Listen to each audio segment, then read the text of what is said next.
Treated like a kid in a California gun shop. In this video, I want to tell you guys a little story about when I bought my first handgun in California.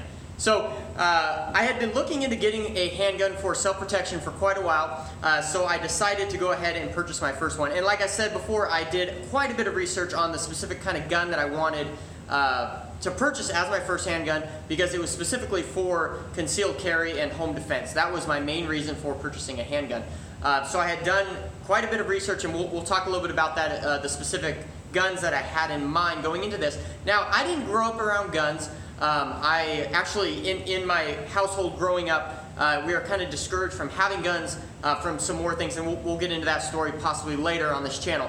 But later in in my adult years, I shot a lot of shotguns. I had some great time shooting some skeet, things like that. So most of my shooting repertoire was in shotguns. I shot a little bit of 22 rifles with my stepdad and my mom, but mainly shotguns. So this was really, at this point, I had never shot a pistol. So I went in, I did a whole bunch of research. So I wanted this to be a family kind of thing, buying our first gun, getting into it, and really so we can all learn together about proper use of firearms and also home defense and things like that, and choose a gun that would fit best for our family.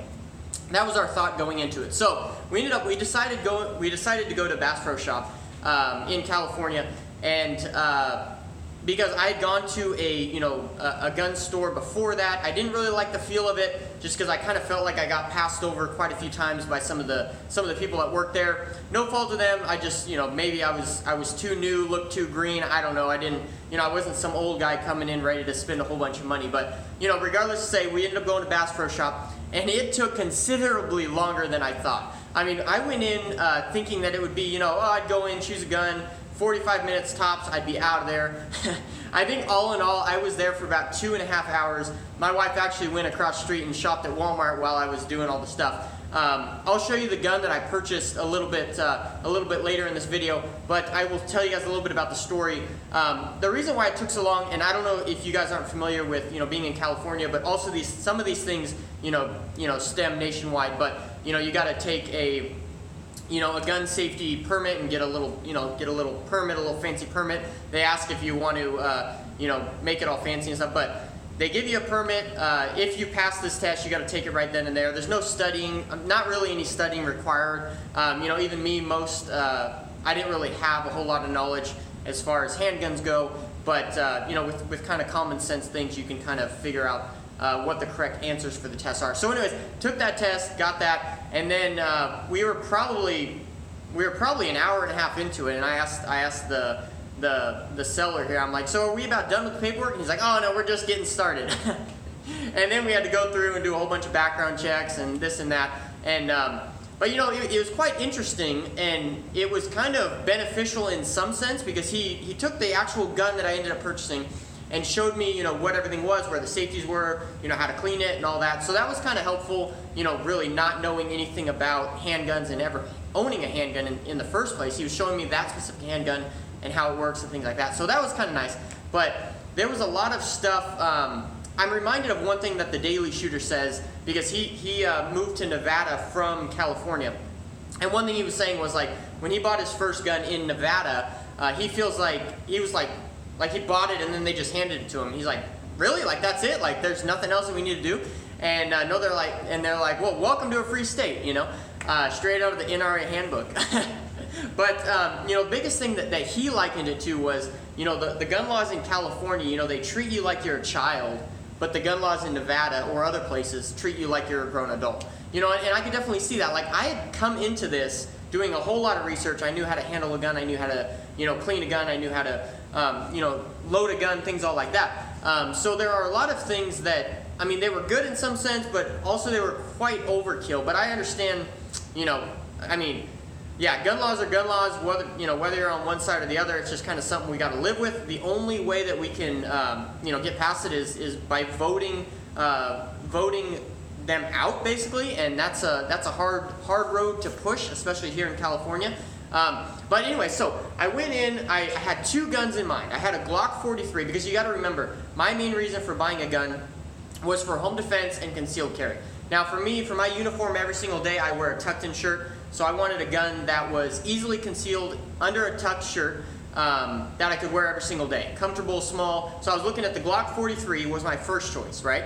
And again, you know, I had never bought a handgun in California, so I didn't really know a lot about the gun laws in California, and I didn't know how stringent they were.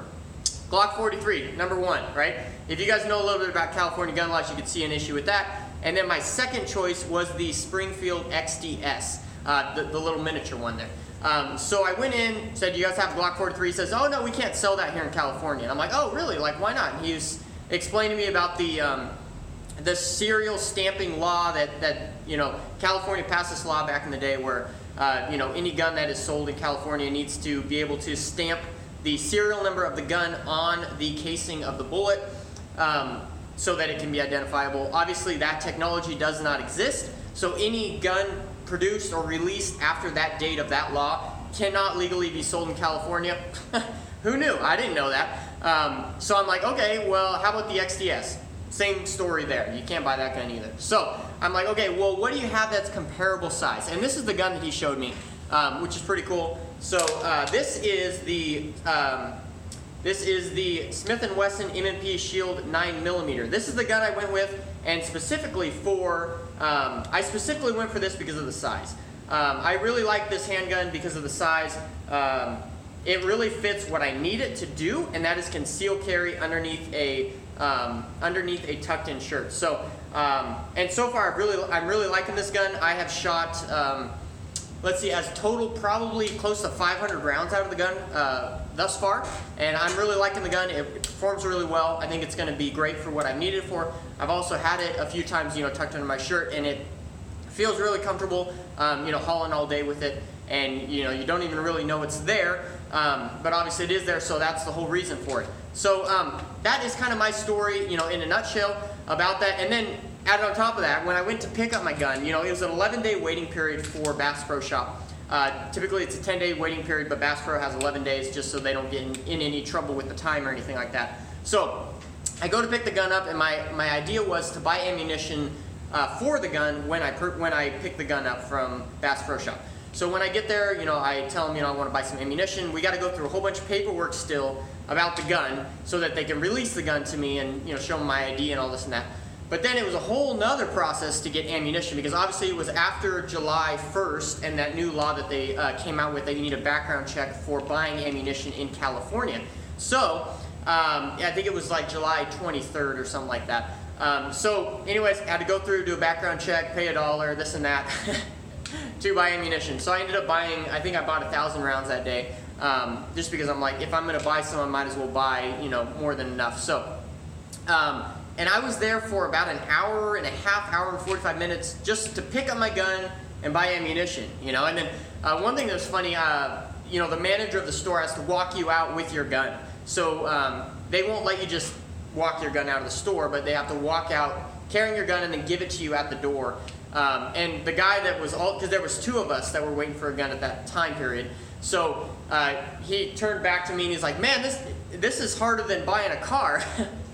And it was so true. It was quite the experience, something that I was not ready for. So that's kind of my story. And you know, the reason why I share my story is, you know, it may not benefit you much, but that's kind of my story of buying my first handgun.